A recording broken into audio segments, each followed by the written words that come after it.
Assalamualaikum warahmatullahi wabarakatuh. Perkenalkan, nama saya Askezia Denavi, NPM 2522010052.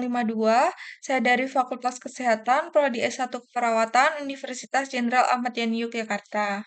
Video ini saya buat untuk memenuhi tugas praktikum mata kuliah Ilmu Dasar Keperawatan dengan tema adaptasi sel.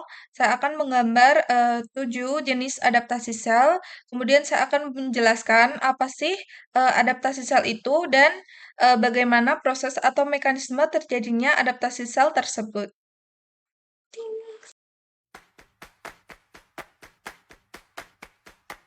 Remember when we would stay out too late? We were young, having fun, made mistakes. Did we ever know? Did we ever know? Did we ever know? Yeah. All the things we just think of and say, never wrong, always right, not afraid. Did we ever know? Did we ever know? Did we ever know? Is it all inside of my head? Maybe you still think I don't care, but all I need is you. Yeah, you know it's true. Yeah, you know it's true. Forget about where we are and let go. We're so close. If you don't know where to start, just hold on and don't run. No, we're looking back. We messed around, but that was then, and this is now. All we need's enough love to hold us where we are.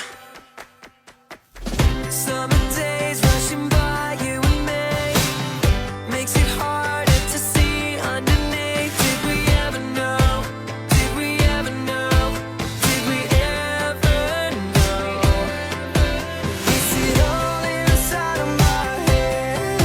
Maybe you still think I don't care, but all I need is you. Yeah, you know it's true. Yeah, you know it's true. Forget about where we are and let go.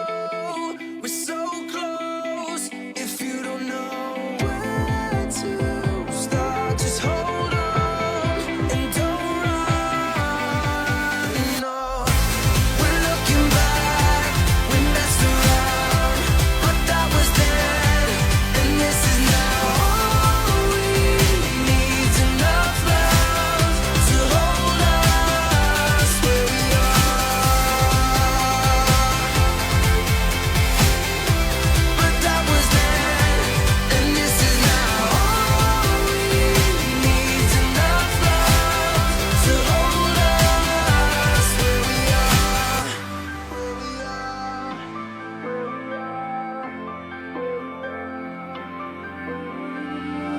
With closed eyes and open mind, we can be there, we can be there.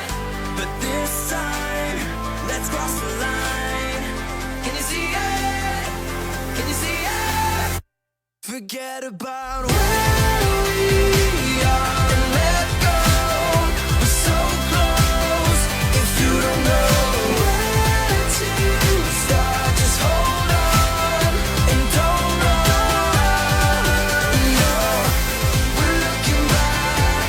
We messed around, but that was then, and this is now. All we need's enough love to hold us where we are.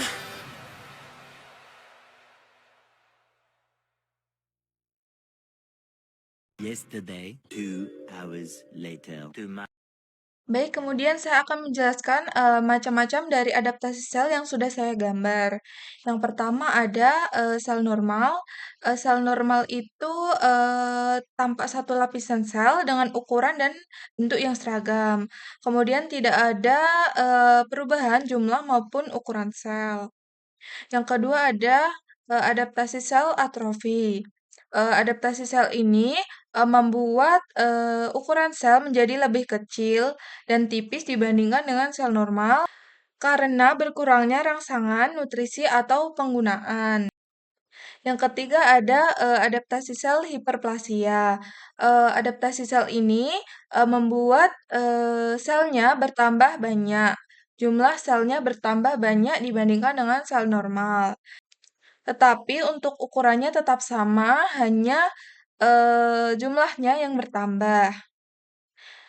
Ini terjadi karena peningkatan proliferasi sel. Kemudian yang keempat ada adaptasi sel displasia. Adaptasi sel ini membuat bentuk dan ukuran dari sel itu menjadi tidak teratur. Susunannya menjadi berantakan karena adaptasi sel displasia ini merupakan pertumbuhan abnormal dan dapat menjadi lesi prakanker. Kemudian yang kelima ada hipertrofi. Untuk adaptasi sel yang ini membuat ukuran selnya menjadi lebih besar atau membesar, tapi jumlah selnya tidak bertambah. Hal ini terjadi akibat peningkatan beban kerja sel. Kemudian yang keenam ada metaplasia. Metaplasia itu membuat selnya berubah jenis dari satu tipe seperti ini menjadi tipe seperti ini. Biasanya sebagai respon terhadap iritasi kronis. Kemudian yang terakhir ada neoplasia. Neoplasia itu pertumbuhan sel yang tidak terkendali, membentuk massa yang menonjol dan dapat menembus jaringan di bawahnya. Ini merupakan pertumbuhan tumor, biasanya jinak atau juga ganas. Kemudian untuk mekanisme atau proses terjadinya adaptasi sel. Yang pertama kan sel normal. Sel normal itu sel yang berada dalam kondisi seimbang atau homeostasis. Pembelahan dan kematian sel berlangsung normal sesuai kebutuhan jaringan. Kemudian untuk yang adaptasi sel atrofi terjadi karena berkurangnya beban kerja, nutrisi, suplai darah, atau rangsangan hormon. Sintesis protein menurun dan terjadi peningkatan degradasi protein. Jadi ukurannya mengecil. Kemudian untuk yang hiperplasia itu terjadi akibat peningkatan rangsangan hormon atau faktor pertumbuhan, yaitu jumlah sel akan bertambah. Kemudian displasia untuk adaptasi sel ini terjadi karena rangsangan kronis atau iritasi yang menyebabkan gangguan regulasi pertumbuhan dan pematangan sel. Terjadi proliferasi tidak teratur disertai perubahan bentuk dan ukuran sel. Kemudian hipertrofi, untuk adaptasi sel yang ini terjadi karena peningkatan beban kerja atau stimulasi hormon, sintesis protein dan organel meningkat. Jadi, ketika sel mengalami adaptasi hipertrofi, ukuran selnya akan membesar, tapi untuk jumlahnya tidak bertambah. Kemudian yang keenam ada metaplasia. Metaplasia itu terjadi akibat iritasi atau stres kronis yang memicu perubahan ekspresi gen pada sel punca atau stem cell. Jenis sel yang lebih tahan terhadap stres menggantikan sel asli. Yang terakhir ada neoplasia. Neoplasia itu terjadi akibat mutasi gen yang mengatur pertumbuhan sel atau proto-onkogen, gen supresor tumor. Sel kehilangan kontrol pembelahan. Akibatnya proliferasi tidak terkendali dan membentuk massa atau tumor. Thank you, everyone! Thank you, Elmar! Boom!